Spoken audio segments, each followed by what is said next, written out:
निग्रहं चलम् अभ्यासेन तु कौन्तेयं वैराग्येन च गृह्यते। ಪಾಯಿಂಟ್ ನಂಬರ್ 1 ಏನ್ ಕೊಡ್ತಾನೆ? ಅಭ್ಯಾಸೇನ ತು ಕೌಂತೆಯಂ. ಏನಪ್ಪಾ ಅಂತಂದ್ರೆ ಅಭ್ಯಾಸ. ಡೈಲಿ ನಾವು ಏನ್ ಮಾಡ್ತೀವಿ? ಓದ್ತೀವಲ್ಲ, ಇವತ್ತು ಓದಿದ್ದನ್ನ ಏನ್ ಮಾಡ್ತೀವಿ? ನಾಳೆ ಮತ್ತೆ ಓದ್ತೀವಿ, ನಾಳೆ ಮತ್ತೆ ಓದ್ತೀವಿ.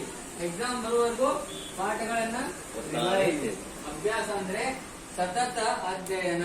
ಓದಿದ್ದನ್ನೇ ಮತ್ತೆ ಓದಿಬಿಟ್ಟು ಮನನ ಮಾಡಿಕೊಳ್ಳುವುದು. ಅದರಿಂದ ಏನಾಗ್ತದೆ? ಓದಿದ್ದು ಮನಸ್ಸಲ್ಲಿ ಕೂತ್ಕೊಳ್ತದೆ, ಗ್ರಹಣ ಶಕ್ತಿ ಜಾಸ್ತಿ ಆಗ್ತದೆ ಅಲ್ವಾ? ಇವತ್ತು ಇಂಟರ್ ಬಗ್ಗೆ ಓದಿರ್ತೀರಿ, ನಾಳೆ ಓದಿಲ್ಲ ಅಂದ್ರೆ ನಾಳೆ ಮರ್ತೋಗ್ತಿರ್ತಾನೆ, ಮರ್ತೋಗ್ತಿರಲ್ಲ. 2 ತಿಂಗಳ ಕೆಲಸ ಮಾಡಬೇಕು, ಸತತ ಅಧ್ಯಯನ ಮಾಡ್ತಾ ಇರಬೇಕು. Point number 2 ಏನಂತಾನು? ವೈರಾಗ್ಯೇನ ಚ ಗೃಹ್ಯತೆ. ನಾವು ಓದ್ಲಿಕ್ಕೆ ಕೂತಿರ್ತೀವಿ, ಯಾರೋ ಫ್ರೆಂಡ್ ಬರ್ತಾರೆ, ನಡಿ ಏನೋ ನಡೀತಾರೆ, ಅವ್ರು ಕೂಡ ಹೋಗ್ತೀವಿ. ಇಲ್ಲ ನಾವು ಅಭ್ಯಾಸ ಮಾಡಬೇಕಾದ್ರೆ ನಮ್ಮ ಕಿವಿ, ಕಣ್ಣು, ಮೂಗು, ಬಾಯಿ ಎಲ್ಲ ಪುಸ್ತಕದಲ್ಲಿ ಇರಬೇಕು.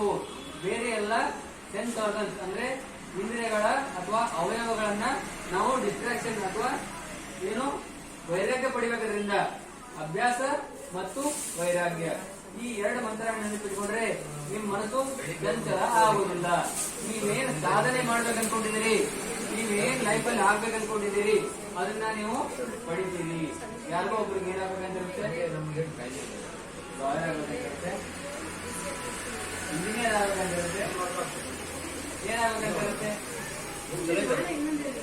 ಟೀಚರ್ ಆಗ್ಬೇಕಂತಿರುತ್ತೆ. ಹೆಸರು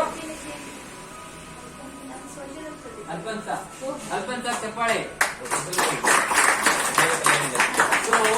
ಅಲ್ಪಂತ ಒಳ್ಳೆ ಟೀಚರ್ ಆಗ್ಬೇಕಂದ್ರೆ ಏನ್ ಮಾಡ್ಬೇಕು? ಅವಳು ಚೆನ್ನಾಗಿ ಓದಿ ಗುರಿ ಮುಟ್ಟಬೇಕು. ಚೆನ್ನಾಗಿ ಓದ್ಬೇಕಂದ್ರೆ 2 ಫಾರ್ಮುಲಾ ನೆನ್ಪಿಡುತ್ತೆ. ಏನು? ಅಭ್ಯಾಸ ಮತ್ತು ವೈರಾಗ್ಯ. ಲಾಸ್ಟ್ ಟೈಮ್ ಶ್ರೀ ಭಗವಾನ್ ವಾಚ ಅಸಂಶಯ ಮನೋದುರ್ನಿಗ್ರಹಂ